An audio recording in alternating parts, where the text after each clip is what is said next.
see it I know coming. You did. I didn't even think I was going to do it. And then I just did it because I was feeling it. For those of you who don't have the pleasure of tuning into our live video right now, I did what some may call our signature move, which is a dance move, which is just kind of like I would say it's like an elevated funky chicken. There's a lot of jerky she gets motion. annoyed if you do it wrong too, though. Like she acts like it's no big deal. Some people think that they're doing it right, but they're not. Why don't you talk about it? And if you want to see it, our YouTube channel is poppin'. And speaking of poppin', yeah, it's more like a chest. Yeah, it's a poppin'. We're is just it a thrust? Poppin'. It's a pop. It's a pop. It's chest. She gets very annoyed when people are too army about it. It's not the arms. It's all chest. I could even do it without my arms. So funny. Okay, because whenever we were at the Beach Boys show, we did do it once, like right at the very beginning of the show. And then I got into my trance, my Beach Boys trance. And then days later, I was like, we hardly did the brain candy bump.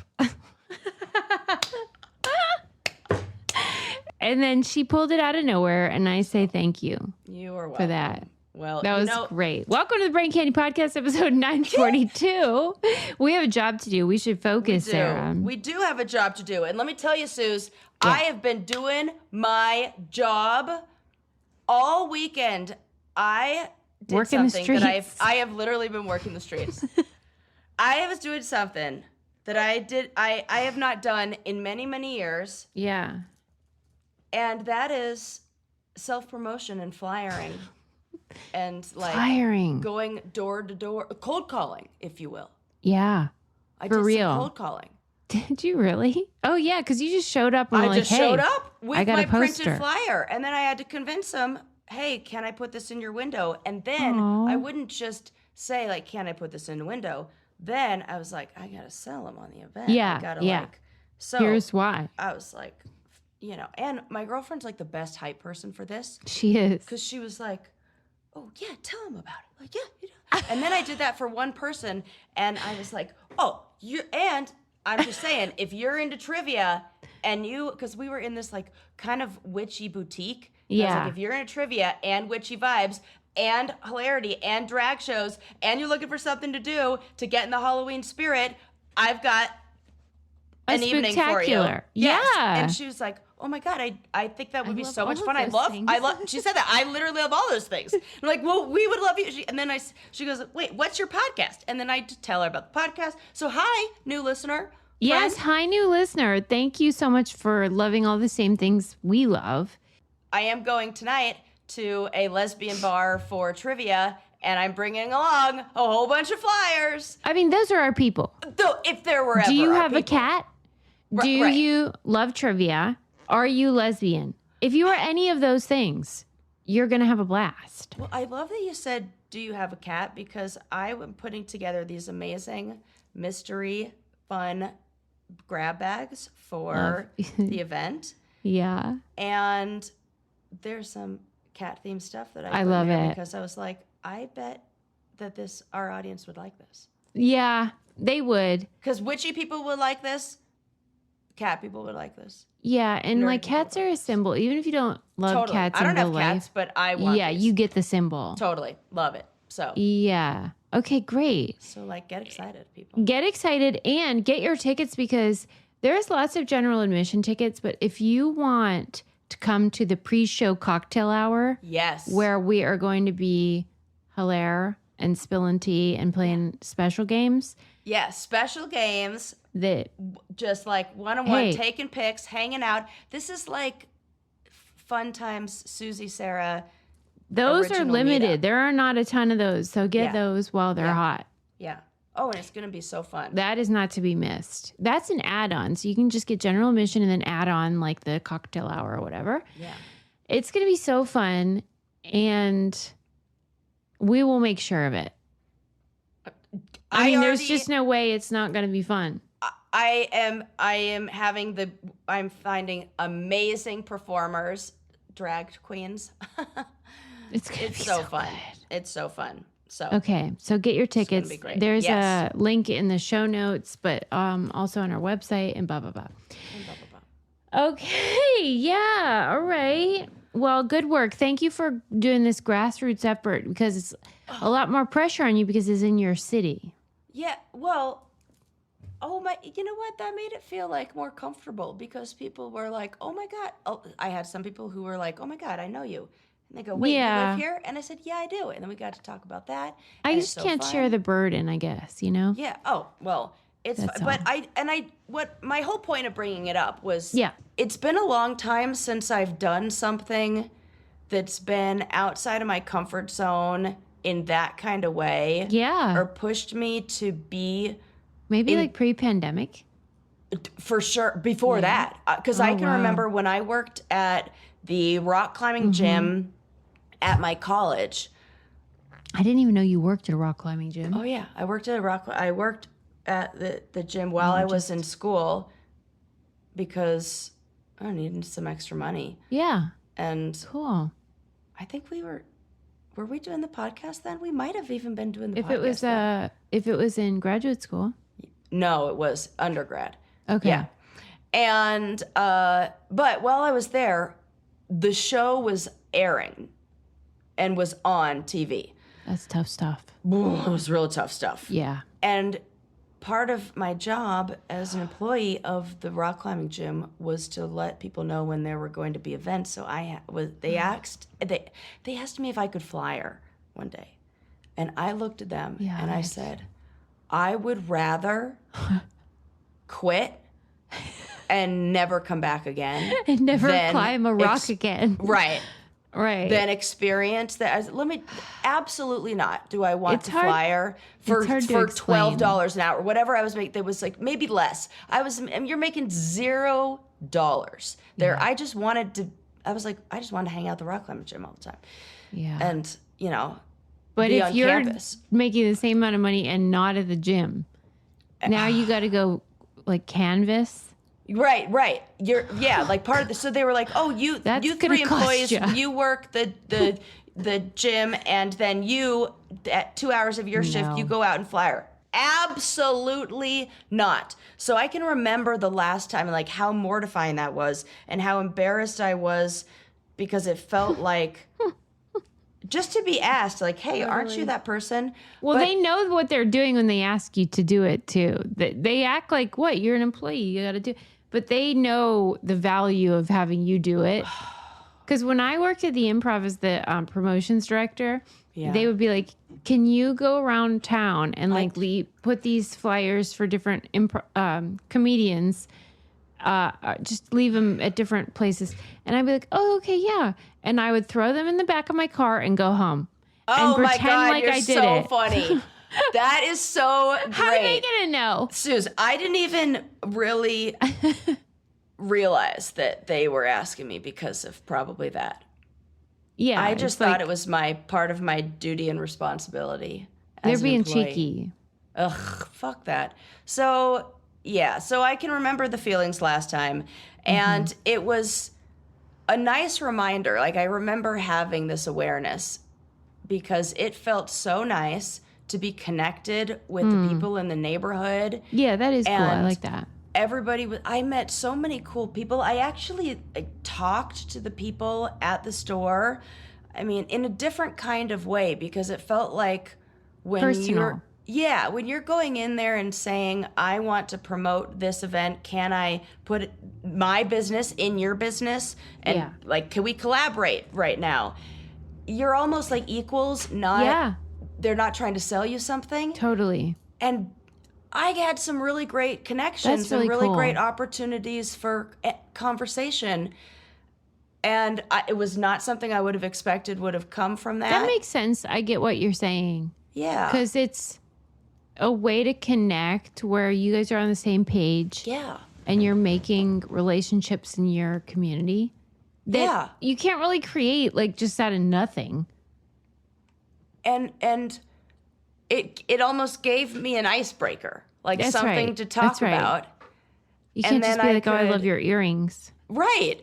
And then I could talk about, and then there were people who had great outfits. I took some pictures of them. I saw so many great outfits that day. Wow, like, street style. God. Yes, so many. It was a really nice day of just. Okay. Here's what I think it is, and I'm gonna. This is like what a lot of what I have for this episode is talking about. Like, I feel like we are using technology to a point. We have to really decide how and be intentional about how we want to use it and what we want to use it for, because sometimes there are these unintended consequences of something that may appear like a convenience. And here's an example. We tend to be, as a society, people who Yelp everything and who Google everything and who like, oh, we're going to a restaurant. Let's pick the restaurant based on the reviews, based on. That's so different than the kind of experience you will have if you walk around and are like, well, the energy at this place is great. Let's go get whatever this is right now. It feels like what you're engaging with is a simulated world or technology world versus a physical real world. Pun not intended. Fuck them for ruining that phrase. Fuck them for ruining that phrase that is so important in like all the conversations we have in modern society. It really does. And now I can't say that without it. Also, here's things. Yeah. All cute sweatshirts that say Brooklyn. All stuff that has bananas on it because I think it's really cute, but I can't have it in my house because people will think that's weird. And the phrase, real world. Yeah, the real world thing's a problem. Yeah, anyways. I'll tell you what's not a problem, and that is sleep, because I got Cozy Earth sheets. Oh my gosh. Every single time my girlfriend spends the night, she has a shorter hop into bed routine than I do. Plus, I always like drag my feet on brushing my teeth. So I'm the last one to crawl into bed, and she's always in there first. That's funny. She, every single time, pulls up the covers and it's like, oh my God, these are the most comfortable sheets. I love your bed. Every time. Heaven on earth. It so really slinky. That's the word I would use, slinky. Yeah. Because it's like silky, but it's also just like, It feels like freshly shaven legs. It does. And they are soft as heck no matter how many times you wash them. Yeah. They have real deep pockets so they fit on your mattress properly. And they turned me, Suze, into a top sheet girl. Yeah, me too. That is like miraculous. And now when I don't have it, when I make the mistake, because sometimes when I'm like, I'm crawling into bed, I maybe fell asleep on the couch, I'll just pull down the duvet and then I'll crawl in and then I forget. And you're like, something's wrong. And I'm like, oh my gosh, what's wrong with this? And then I pull it up. Treat. Yes, we're top sheet girlies, okay? Yes, we are. They have the bubble cuddle blanket. They have those bamboo sheets. They have jammies. They have socks. They have everything that's cozy and comfy that will make you want to be a homebody. And they guarantee it. So they have the 100-night sleep trial for all their bedding. Yes. They have the 10-year warranty for all their products so that, like, if something goes wrong, you're good to go. Head to CozyEarth.com. Use code BRAINCANDY for 40% off. And you can use it, like, more than once. Not just the old first-time routine. Yeah. And if you get a post-purchase survey, make sure you let them know you heard about them on our show. Cozy Earth is Brain Candy loyal, because your bed should be more than a place to sleep. It should be your happy place. Cozy Earth makes that possible. Yes. You're going to love them. Place. Yeah. All right, people. I thought you were talking to me. I'm like, I already know. I was about to fight you about that. Okay, what else do I have to talk about with you today? I read this article in The Atlantic on parent-influenced dorm rooms. Did you happen to see this? I don't know if I saw that article, but I've seen this thing where, like, moms in particular are, like, creating this whole, like, subculture around, like, making dorm rooms great or whatever the fuck. Like, there are Reddit forums and, like, there are accounts called Parent Dorm or something that. I hate it. It's super gross behavior. I hate it for a lot of reasons, and I think there's a lot to unpack about. That's what I want you to do for me, because I'm like, what's driving this? Midlife crises? I feel like it's harder to look at what's. I mean, actually, it's a very important question. What's driving it? But because they want to decorate them, right? They want to make them like chic, or what? Yeah, I think this is a little bit of that. Everything is influencer It's culture. content, yeah. That there's now this expectation, I think, that we have of things should look a certain way, or there's an aesthetic, right? Ugh. It's so gross. Wouldn't you love just like a fucking dump, Suze, at this point? That's what I'm saying. That I think dorm dumps. we have to ask, like, to what end? Like, I feel like we've gotten to this place. Have you ever had one of those weekends? This would always happen to me. This is going to sound very privileged and snooty, but I'm going to say it. I love it. When I was married, I had the opportunity to go to Aspen Food and Wine many times. I remember that's where you announced how like wearing white was like a flex. Oh, totally a flex. And you're like, right that about is such that. a rich lady thing, and it's so funny. Yeah. But there would be this thing that happened because it's such an indulgent weekend. And I was married to somebody who was in that business, or industry, whatever. And so we would get there, maybe a day before. And the party would start, and you'd be eating the most indulgent food and everything. It's and all about drinking. conspicuous consumption too. Like, it's about making sure everyone knows that you're wealthy, and that can even include quiet luxury, where it's not like labels, but it's like the white thing where you wear all white but you're drinking a red wine. You're only going to do that if you can just replace your outfit, no problemo. Right. Yeah. Okay, sorry. Okay, so you're there all week, and you're eating, and you're drinking. And then you get to this point where you're like, I actually I don't want another glass of wine. I don't want another, I can't have any. Because it's like 1 p.m. It's like that, and after you've been doing that for like 5 days straight, you get to a place where like overindulgence, like there is too much of a good thing. Yeah. And I feel like as a society, we might be reaching that point in a lot of places, that this is where we've come with too much of a good thing is actually becoming a bad thing for us. This is like the law of diminishing returns kind of thing, but almost like with such a steep fucking fall off, I don't know what to call it. It's like I suppose you're graph for that. You're arguing that the only way for all of, like, a really beautiful vacation, for example, the only way for that to matter is if you're not always on a really beautiful vacation. Absolutely. It's in contrast to like your normal life. Yes. And so like if your whole life is a treat, right, then how do you treat yourself? Yeah. How do you treat yourself? And then what's the purpose of everything? Because it actually flattens things. That's when you so make true. things, when you It's make hollow. the purpose of things, yes. When you make the purpose of it to be aesthetically pleasing, that is the most superficial. I've never one time in my life, when I reflect on the happiest moments of my life, the most fulfilling moments, the things that I have, when I've achieved the most, whatever it is, when I feel most proud of myself, I do not remember the aesthetic. In no situation am I like, It's like what I was wearing. aesthetically, who gives a shit? That was not the thing that made it exciting. And when it was, maybe arguably you could say, I really liked that one time when I did the interior, like the what do you call it? Like art direction, sort of. And that's different because you're very decorating creative. in like a magazine. That was like, oh, look, I'm in a magazine for that.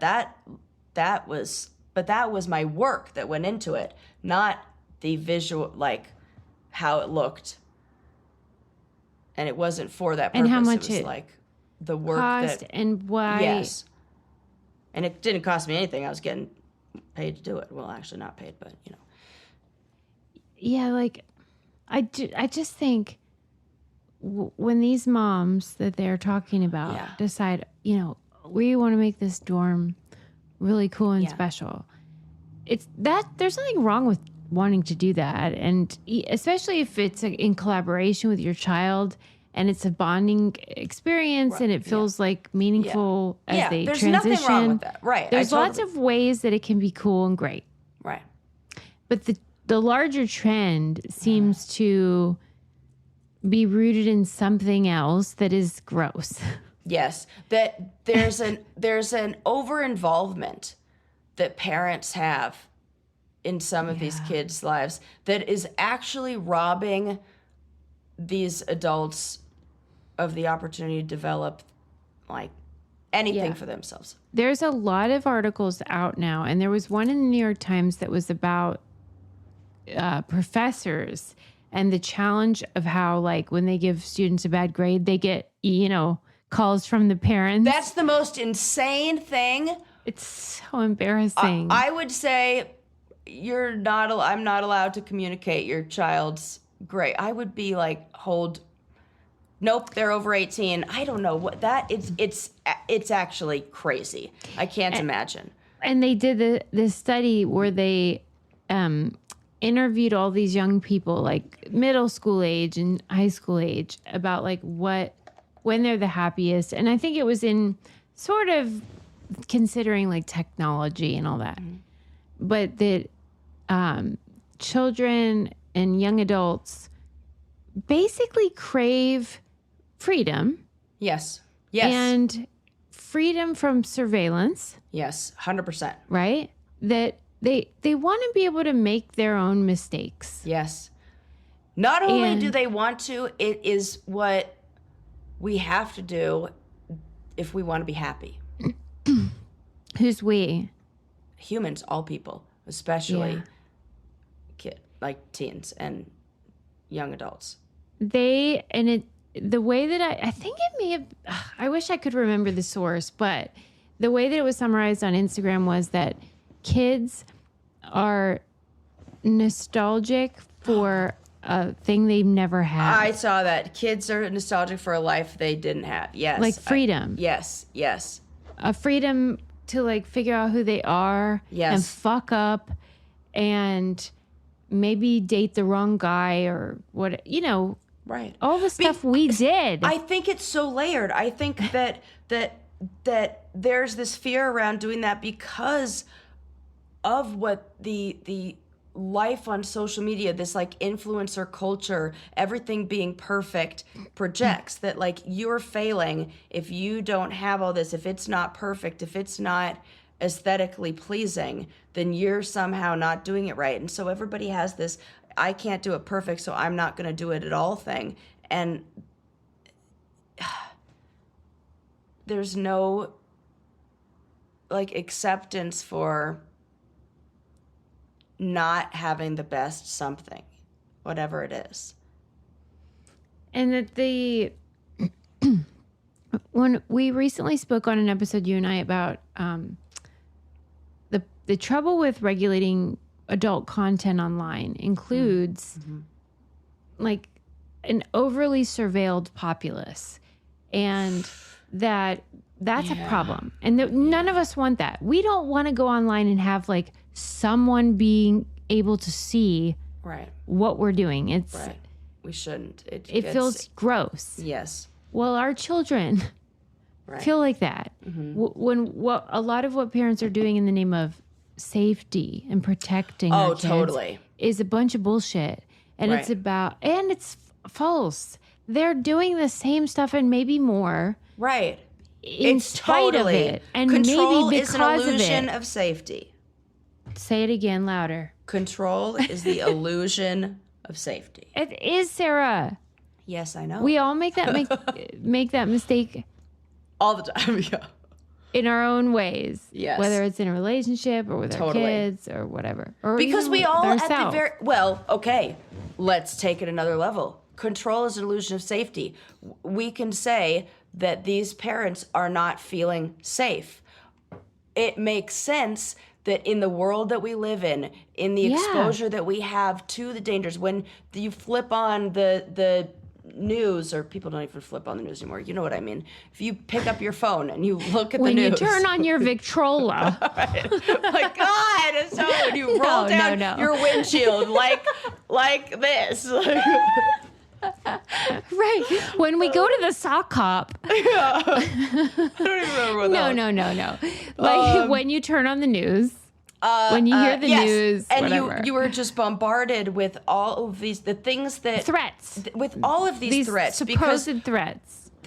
That puts us in a state of being hyper alert. Yes, which then makes us consume or do things to feel safe. We all do things to then cope. It makes sense that when we're feeling less safe and more fear, we are going to be more hyper vigilant. We are going to be. But the truth is, and it all feeds itself. It's like never-ending cycle. A lot of what makes us feel that fear, you put so beautifully and hilariously in the clip we did about the meteorologists and the local news, when you were like, are your genes killing you? That is so funny because we all know what that is. Right. And they're making money. They are selling advertising. Yes. And the only way they can get that advertising is if they get a certain number of viewers. Right. And you're the only tuning way in. to get that is to make you think. I'm wearing jeans right now. Your jeans are killing you. Right. And so, okay, you have to understand that there is like money involved in all this shit. That's all it is at the end of the day, that we are just, it's just consumerism, and it's just people trying to sell us things. And it's okay to be engaged with that. It's so fun to like buy things and decorate a dorm, and all of that stuff is so fun. You appreciate that. Yes, decorating a dorm room is cool. I appreciate it. I absolutely love it. I totally get it. But to what end? You have to say like what for. I have a really good answer to that because I have color graphomy synesthesia, and certain colors just don't look good together. It's very obvious that those two things wouldn't go together. It's like mathematically. Disgusting. That's like saying like 4 + 2 = 12. No, it doesn't. Ugh. Yeah, wrong. Wrong. You're That's like how it Dwight. feels. Yeah, wrong. That doesn't go there. That is how that would be if somebody put something on a shelf. Wrong. Absolutely not there. I did this. My brother is selling his house. They're moving to a new house. And I went over, I staged their house. And it's like, move, step back, move. And she was like, well, I could keep this up. And I said, ma'am, you could. You told her to call me. I'd be like, ma'am, zip it. But you wouldn't want to. I'm saying you can do wanna whatever lose you want. $3,000? Right. Do you want to make money on this? Do you want to have let me tell you, let me do my job kind of thing. So, yeah. I totally get it. So, but I have an answer to why. You're because never it hurts my more brain. spectrumy than when it comes to like spatial awareness, directions. Oh, yeah. I do get like that because there's a very clear answer. Yes. Colors. Where something go. No, you don't need to work on it. Right. The reason you're like that is because it's not subjective. Right. You are saying there is a right answer. There is. And I feel like that about music. Yes, I'm like that. And That's with directions not music. now, I'm getting better at being like, okay, let's go this way. And then going that way. Don't ever do that with me. And then knowing it and being like, oh, we just took a little detour. But then not say, because I'm like, who cares if I'm like, take a little detour? Not like when I'm driving, but like when you're just going to let it happen. I've on a while, I'll let it happen every now and then when I, Here's what I don't want. I don't want you to let me do that. I don't want you to let me make mistakes with my stuff in my house. No, I tell you. Yeah, I defer. It. Yeah. And I won't notice. That doesn't go there. Yeah. I'm like, this goes better there. Fine by me. I'll tell you what else is fine by me and should be fine with everybody. And that is Relief Band. Tip of the hat. Oh, yes. I would love to know. We had a brainiac who sent me a DM because she's pregnant and was like, let's see if this can handle my morning sickness. So if you were that person, let me know how it went. Yes. Well, I already know how it went because Rave reviews. it's one of those things where it feels like magic. So I feel like I have to test it. And so I have tested this. Not with being pregnant recently for obvious reasons, but in the car, I'll put it on, and then I'm like, all right, Kelly used it when we were in Denver. It is amazing. It really, really works. Yep. Because if in Denver, the altitude is challenging. Oh, yeah. And there's a lot of reasons you'd be nauseous up here. Yeah, and if you're driving around, there's mountains, and you're going up and down, and it's windy and blah, blah, blah. And if you're driving with my girlfriend, she's whipping that car around those turns. Well, yeah, which I love. I love a unwieldy driver. Yeah, I say she doesn't hesitate. It's good.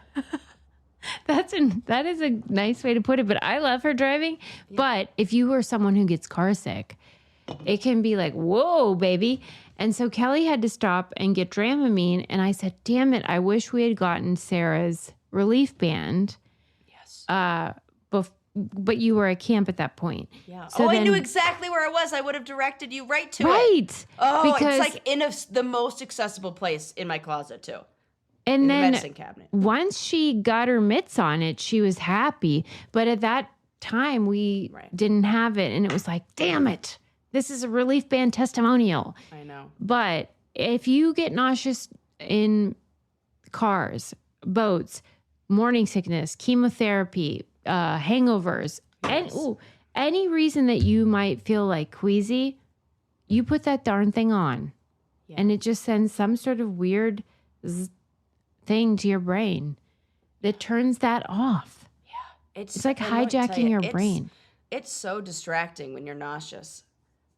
And it feels like you want to die. Sometimes people just you get nauseous and as a therapist, I just got to sit there for 50 minutes and deal with whatever and try to be present. So having something that can actually stop something that would be distracting is a real gift. And you are going to get a gift too, because they are giving our listeners a deal.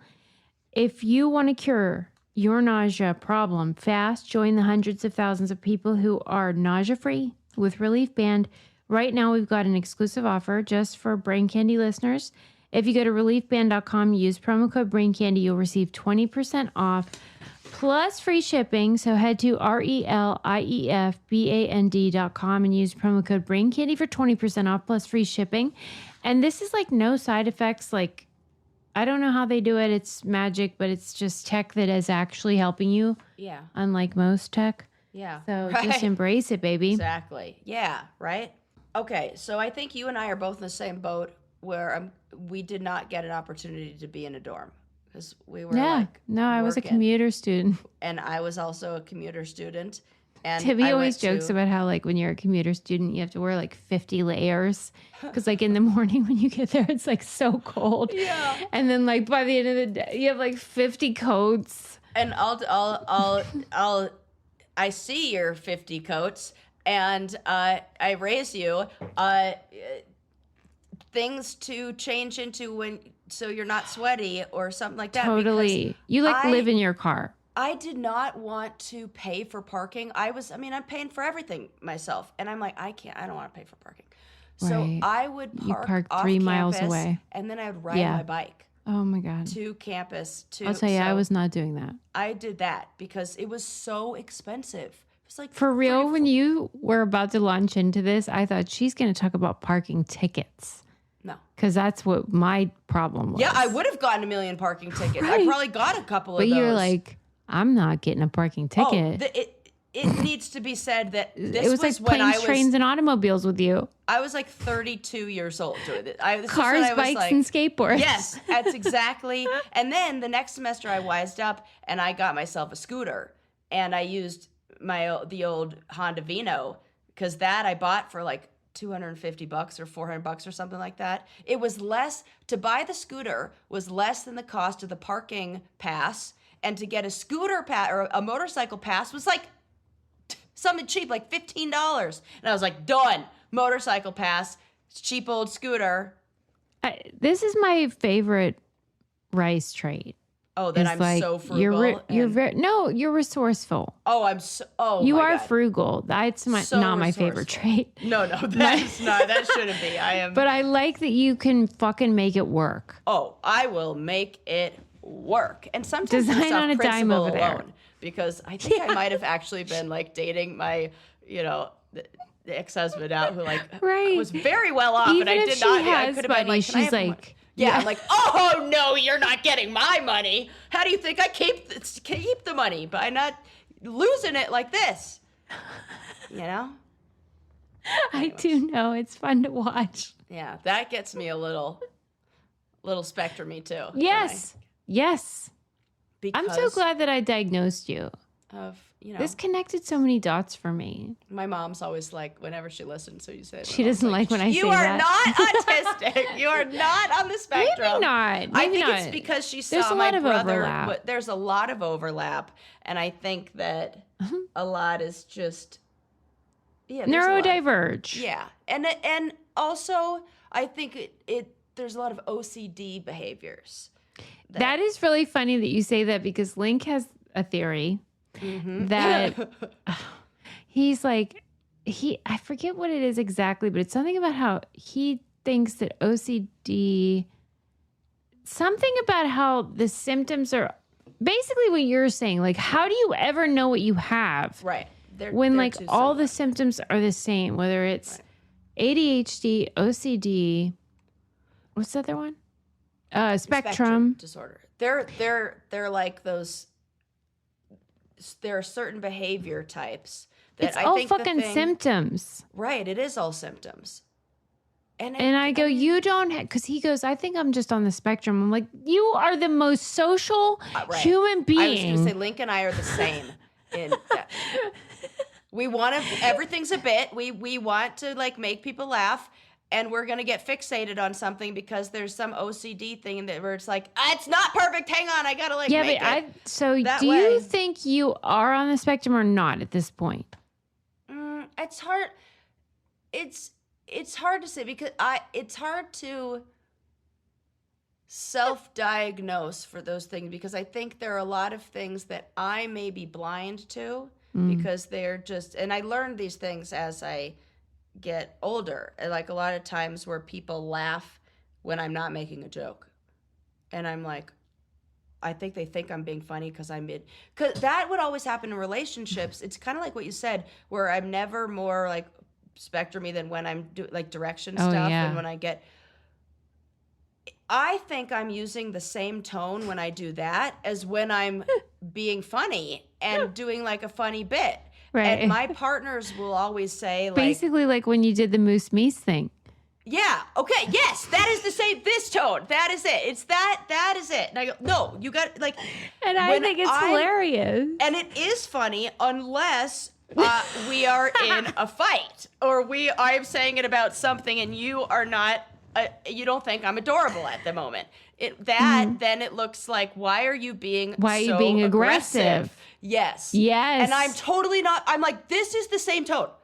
You have seen my literal God. hundreds of hours of this tone. I have video footage of you've watched this tone on That's television. That's really interesting because you can't you're be right mad about at me. that. I know, and they're always mad at me for that. And I'm like, I don't know how. Because you were doing the same.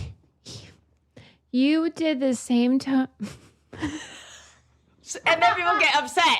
And I'm like, you did the same tone with Moose Meese as you did on the telepathy tapes. Yes. And the telepathy tapes, I was like, that is not funny. So maybe it's that I'm not joking anymore. Yes, that is it. That is it.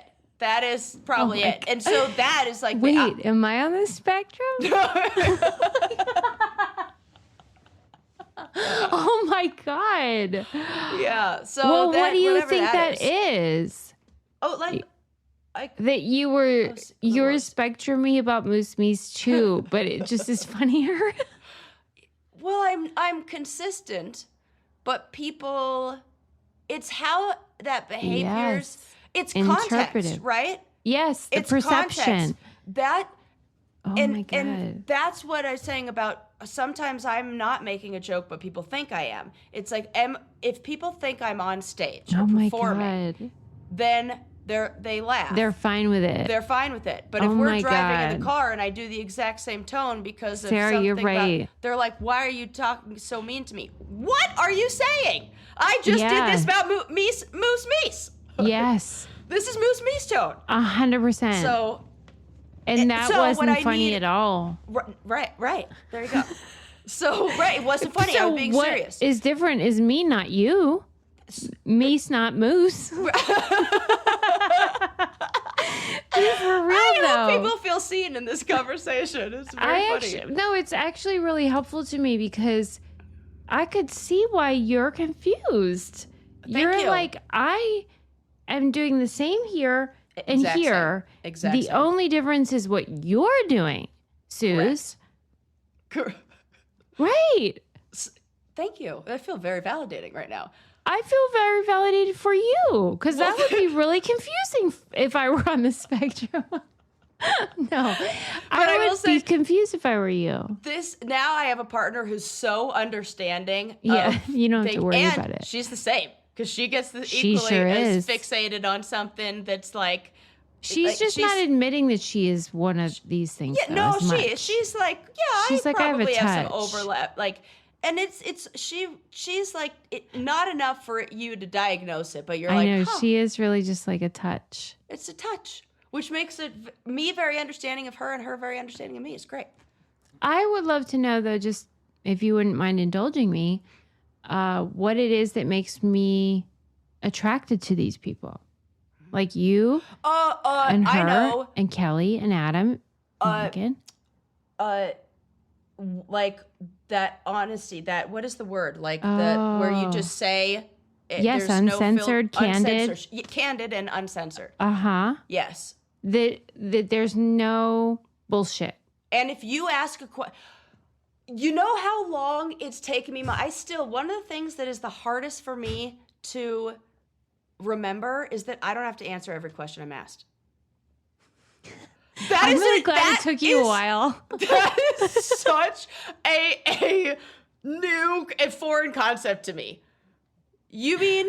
why? Oh my Why God! Did it oh take my God! so long? Oh my God! I waited all this time. I have probably the most brain candy story, thing that happened to me. Oh my God, I buried the lead. I'm so fucking glad that I remembered to tell you this. We have to talk about this interaction that I had in the fucking parking lot at the grocery store. Please explain this to me. Okay. I was like, do I call Susie now? Do I wait? I'm like, no, I have to wait, and I have to tell her on the podcast. Oh my God. Here's what happened. So, Sus, I'm at the grocery store the other day. I pull into the spot. There is the first spot next, like very closest to the store, is occupied by this guy who has his windows rolled down. He's chilling with his seat back a little bit. He looks like a bro dude. He's like smoking a cigarette or something like that. But he's like just like a regular dude in like probably a 2001 Corolla. So not just like kind of like a crappy car. An everyman. Like an everyman. Yeah, it's not a new car, but it's not like, I'm worried about this car or something like that next to me. Yeah. Okay. Nondescript. Yes, totally. Yeah. I pull into the second available spot right next to him, but it happens to be one of those spots that has a planter in it, and I got a big ass truck. So my truck was sticking out a bit, but I'm like, I have this thought in my head, like, oh, do I take it? Do I move it? Whatever. Okay. So then I get out of the car and I go and I'm I grab mad already. You should be. I go and I grab my grocery bags out of the back, and I remember in my head how a few years ago, and my car's at a tiny little bit of an angle. And here's some things that have happened since I own a truck. I have felt the male gaze in a way that will sometimes be like, oh, you're part of the club, or like scornful. Yes. And whose truck are you driving kind of thing. Who do you think you are? So I gotta be real, like, you can't be doing, like, can't be doing like 20-point turns to get into your parking spot. You gotta back it up first try. Just act like, you deserve to be there. Exactly. Act like you're a man, essentially. Basically, right? So I get out, I get my bag, and I'm like, I don't want to park like this. This is embarrassing. I hate when that happens. Right? So I get in my car. God. And the only amount of eye contact I've made with this dude is when I first maybe got there, I looked over. No, nothing. We haven't like, hey, what's like nothing. I haven't looked at him. And you're just clocking it because you don't want to get raped and murdered. Well, and he didn't look like anybody. He was like a big threat, whatever. But kind of weird. I don't know.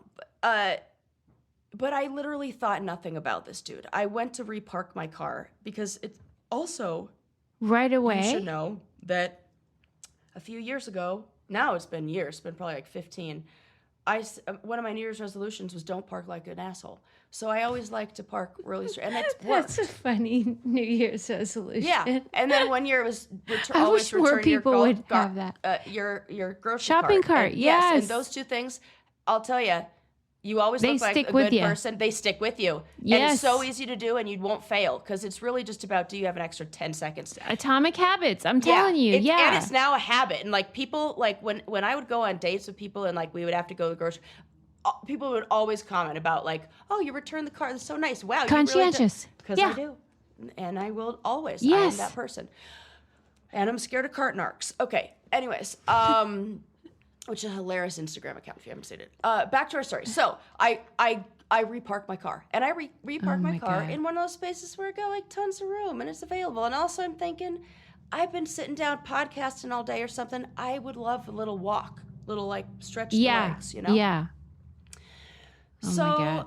I walk by this guy's car, and he's now standing outside of his car, leaning against his car, smoking a cigarette, and he goes, hey, nice Tacoma. And I'm like, oh, thanks. I'm already annoyed, thanks. And he goes, and I keep walking. He goes, question for you. Why did you repark your car?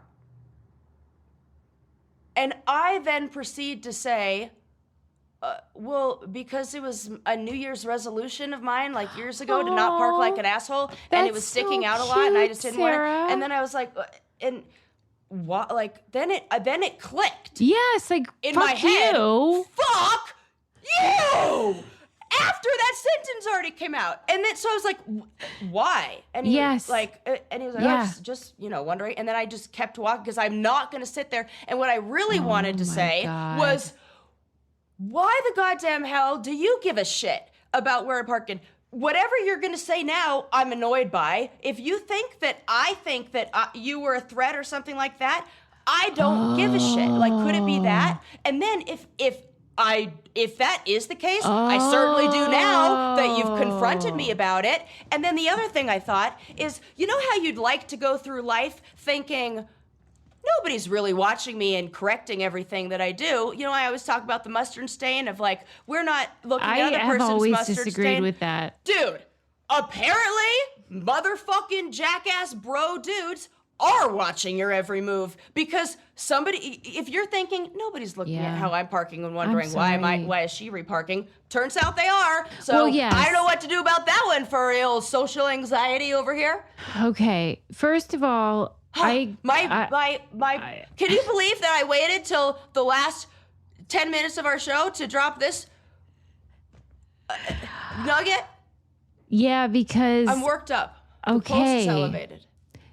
Okay, so your sense is that the reason he asked is he thought maybe you parked, saw him, and thought, I don't want to be near him?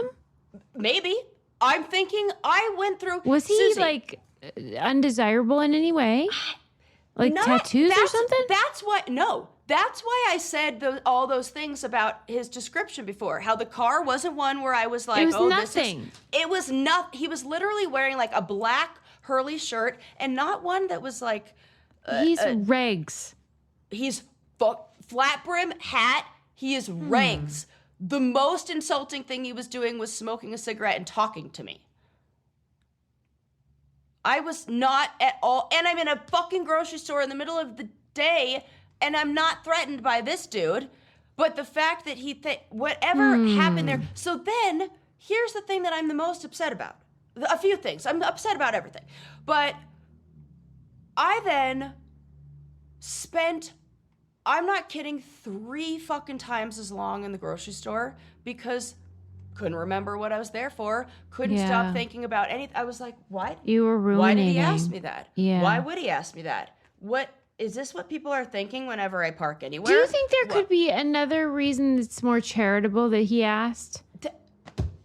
Help me. Let's come up with one. Well, maybe but why would he saw the way you parked and then you me? What do you mean? Like he got out, then he walked like towards me to ask me that question. Yeah. It felt like he was like, why it felt like he pointed, yeah.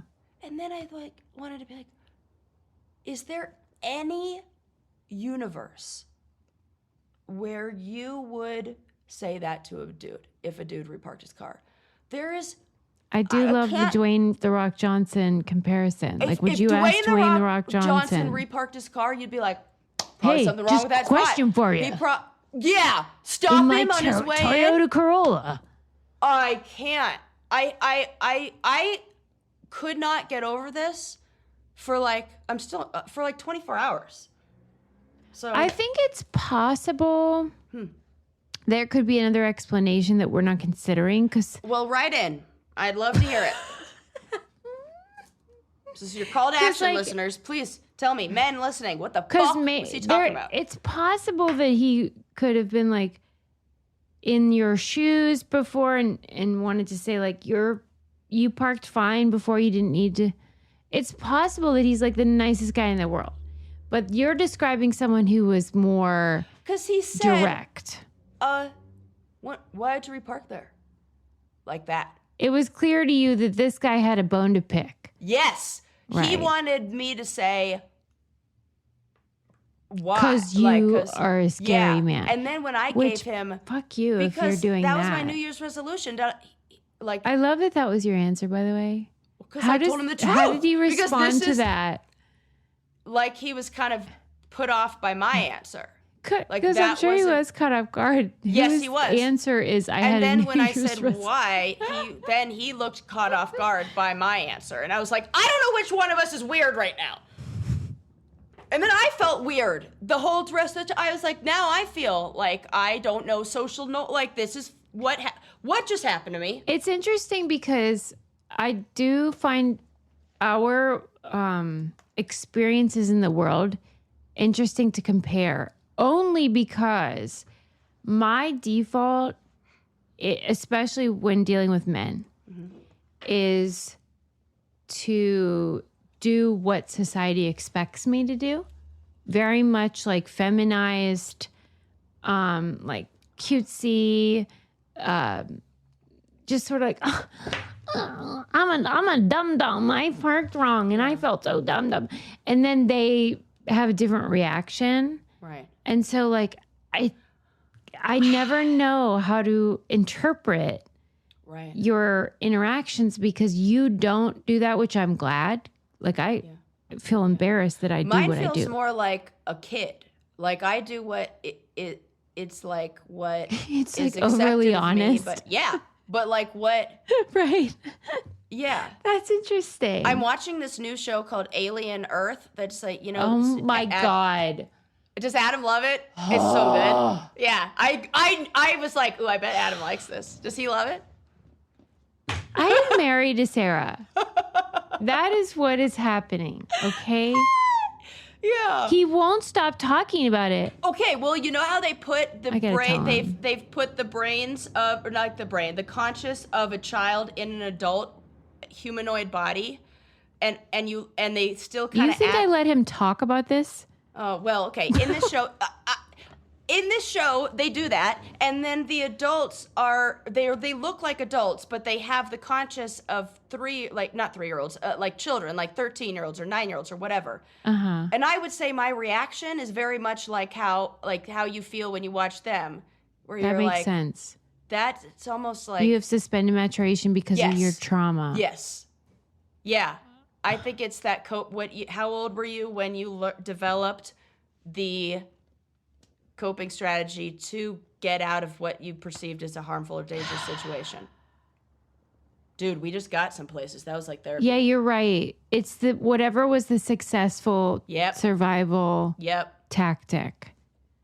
I mean, for me too, because that is what gets me through life is deferring to men in a feminized, sort of often flirtatious way. And in that moment, I just step into that little kid who's like, "What? I guess I'll do." That's why I'm like such an easy victim. By that, like, if you ask me, I'm gonna answer. You know. But it's like, weird because it's like you've done this thing where you're now aware of it, and so sometimes you'll like overcorrect, and half the time I'm not even sure that they intended for you to feel that way in the first 100%, place. 100%. That's yep. Okay, what are the chances that therapy, everyone? It's great, super healing. Keep going. Sherry has her work cut out for her. What do you think the chances are, though, that he didn't mean it the way you interpreted it? 25%? No, I wouldn't even give him that. 10%. And then you were like, it was my New Year's resolution. And then what happened? And then he just and I said like, why? And he just didn't have like a good response.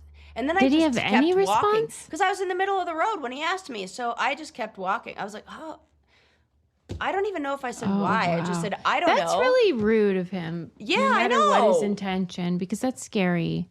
Yes, it is. I whatever you thought I moved for is now why I'm not returning to my car as soon as I should have, and why I'm doing a few extra laps around the old grocery store.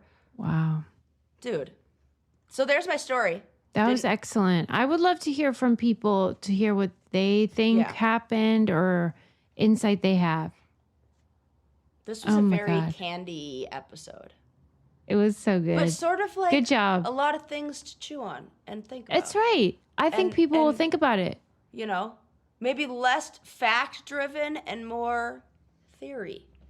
Totally. And like life experience. And yeah. We're just getting good job, Sarah. Over here. Yeah, man. We stopped being polite. Yeah. If you need our codes ever, they're on our website, the Brain Candy Podcast. If you want challenge or reality TV stuff, you can go to our Patreon. It's patreon.com/Brain Candy. Mm-hmm. And we just appreciate every 5-star review we get. And tell a friend. Okay. Yes. We love you. We love you. See you next time. Bye. Our public schools are a place where all kids feel like they belong. My children. My family. My community. All students. All students. All students belong in a great public school. Let's get ready for back to school at nea.org/backtoschool. Yes, Mr. Gecko, you're a huge inspiration to us all. But who was your muse? Oh, my dear old Nan. She imparted many wise words to me. She would say, never let the fame get to your head, always remember who you are, and let people get more than just savings with Geico's fast and friendly claim support. I lived up to her advice, and now anyone can file a claim anywhere and anytime. I miss her so much. Did she go somewhere? Yeah, extended quilting trip. Ah. Get more than just savings. Get more with Geico.